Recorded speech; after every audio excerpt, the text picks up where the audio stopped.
इस क्लास की पूरी सिलेबस की वीडियोस को देखने के लिए सब्सक्राइब करें हमारे चैनल को और साथ ही बेल आइकन प्रेस करें। गुड मॉर्निंग स्टूडेंट, कैसे हैं आप लोग? मज़े में? कोरोना में घर में पढ़ाई कर रहे हैं? ओके, सब स्वस्थ रहिए, कोरोना से दूर बच के रहिए। और आज हम लोग कक्षा 7th की महाभारत की किताब जो है, हिंदी महाभारत की जो बुक है उसका फर्स्ट चैप्टर हम लोग पढ़ेंगे।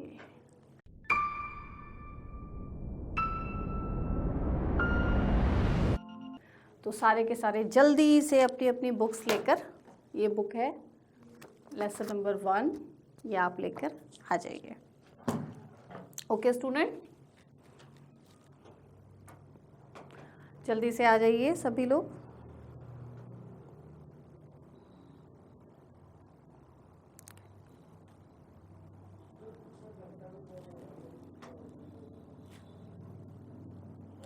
इस पे आ गए सभी बच्चे? रेडी हैं? ओके, इसमें में एक बड़ी अच्छी कहानी है। पार्ट 1 से बाद में पार्ट 2 है और पार्ट 1 है, हम दोनों ही पार्ट करेंगे।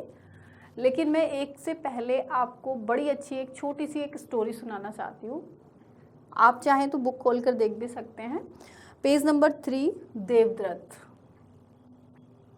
Page number 3, Devvrat. देवव्रत, क्या आप लोग जानते हैं देवव्रत कौन था? कौन बताएगा मुझे? कोई बच्चा ऐसा है, कमेंट करके बताइए जो देवव्रत के बारे में बताए मुझे।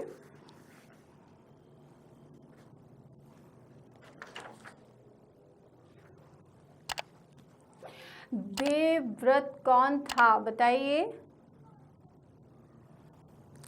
राजा शांतनु एक राजा थे। मैं बताती हूँ आपको, राजा शांतनु एक राजा थे। थोड़ा सा मैं आगे ले जाके स्टोरी आपको फिर समझाऊंगी तो आपको समझने में भी बहुत इंटरेस्ट आएगा। महाभारत का ही ये स्टोरी है, थोड़ा आगे मैं पीछे करके थोड़ा सा आपको जब समझ में आएगा तब आप कहानी को समझेंगे ध्यान से।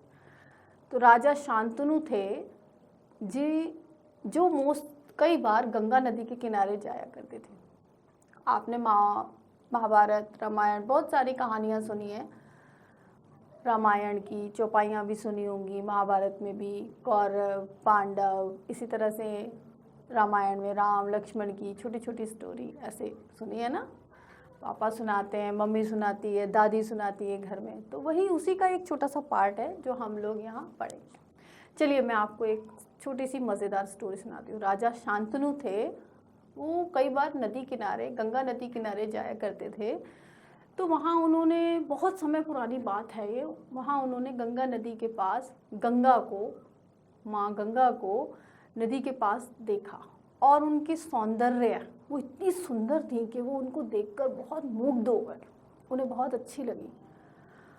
राजा को इस तरह से गंगा की तरफ आकर्षण, गंगा माँ को समझ आया। और जब राजा ने अपनी बात उनके सामने कही कि क्या आप मेरी पत्नी बनना स्वीकार करेंगी, यानी मुझसे शादी करना चाहेंगी, तो माँ ने बोला, माँ गंगा का रूप इतना सौंदर्य था कि राजा शांतनु अपने आप को रोक नहीं पाए और उन्होंने उनकी बात सुनकर बोला हाँ ठीक है, लेकिन उससे पहले मेरी एक शर्त है।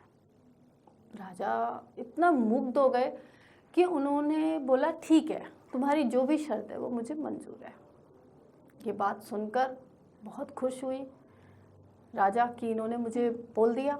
अब राजा शांतनु की ये बात सुनने के बाद माँ गंगा ने उनके साथ विवाह किया और रानी बन गई।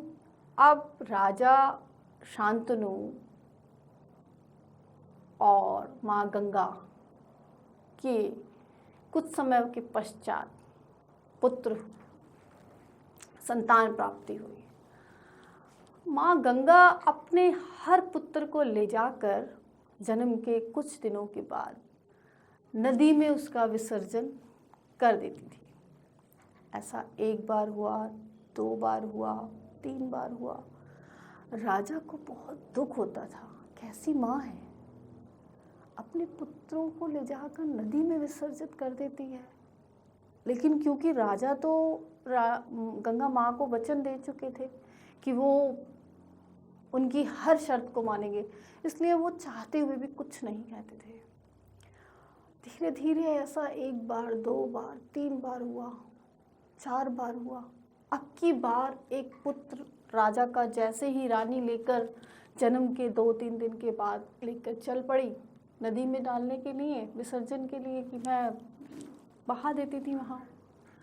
राजा से रहा नहीं गया और राजा ने बोला, राजा शांतनु ने, कि तुम कैसी माँ हो जो तुम अपने पुत्र को नदी में विसर्जित इस तरह से कर देती हो, बहा देती हो, ऐसा तो कोई माँ करती नहीं है।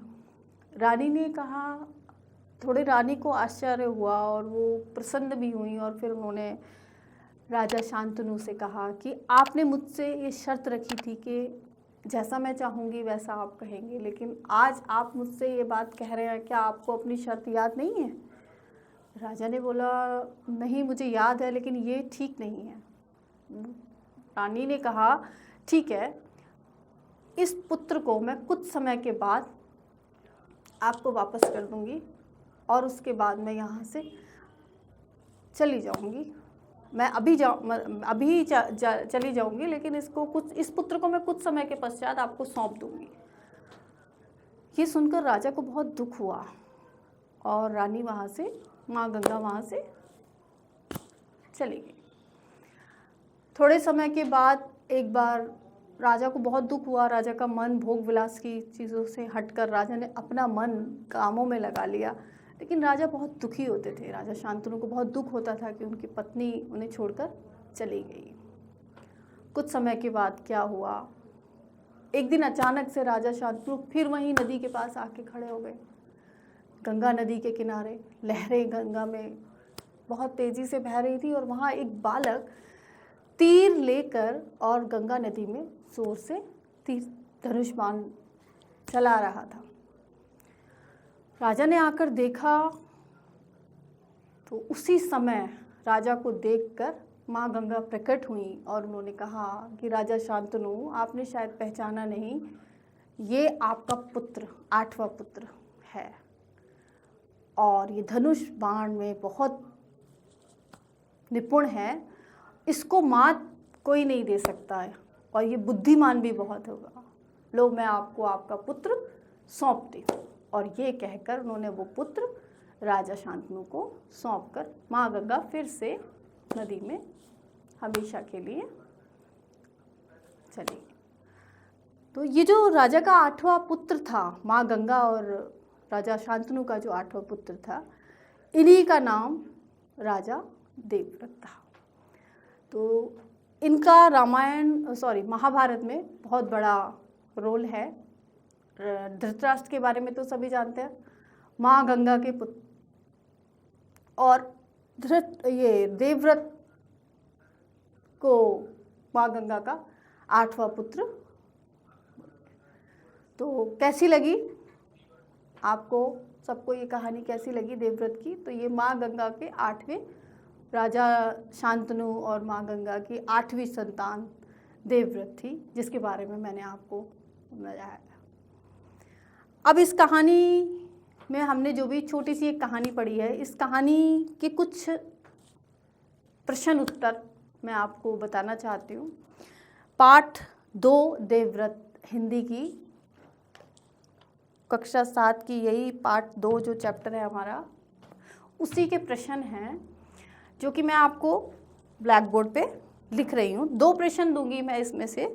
अगर आप लोगों को ये कहानी बहुत अच्छी लगी है या ये कहानी समझ में आई है बच्चों को, तो मेरे को इन 2 क्वेश्चंस के आंसर आप कमेंट बॉक्स में लिख के देंगे। कहानी कैसी लगी सभी बच्चे मुझे बताएंगे, और इन 2 क्वेश्चंस के आंसर देंगे तो मुझे पता चलेगा कि मेरे बच्चों ने कहानी को बहुत इंटरेस्ट से सुना है, उन्हें समझ भी आई, तभी उन्होंने मेरे क्वेश्चंस के आंसर भी लिखे हैं। और अगर नहीं आई है, यहाँ कहीं कोई दिक्कत है, अभी भी पूछना चाहते हैं या नहीं समझ आई, तो वो आप मुझे बता सकते हैं।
इसका आंसर आप सिर्फ एक वर्ड में भी दे सकते हैं, एक शब्द में।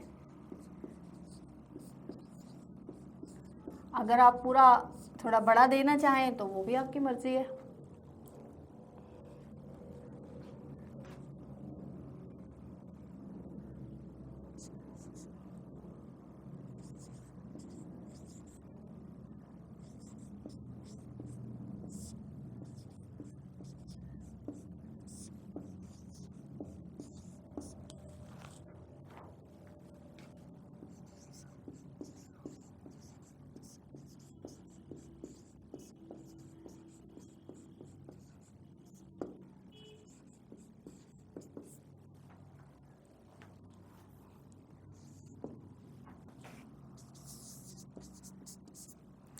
ठीक है प्यारे बच्चों, अब आपने इन दोनों क्वेश्चंस के आंसर मुझे कमेंट बॉक्स में लिख के बताएंगे। इसका और इसका दोनों का आंसर सिर्फ एक शब्द में भी आप बता सकते हैं, और आप चाहें तो थोड़ा सा बड़ा करके भी सेंटेंस लिख सकते हैं। नेक्स्ट क्लास में हम आपकी इसी चैप्टर की स्टोरी नंबर 1 पार्ट 1, आज हमने पार्ट 2 पढ़ा। अगर आपको अच्छा लगा तो मुझे कमेंट बॉक्स में बताइए। किसी की कोई क्वेरी है, किसी को कहीं कुछ समझ नहीं आया है तो आप मुझे डिस्कस कर सकते हैं। फर्स्ट स्टोरी इससे पहले जो है कौरव और पांडवों की, महाभारत की, वो हम नेक्स्ट क्लास में करेंगे। Okay, bye bye.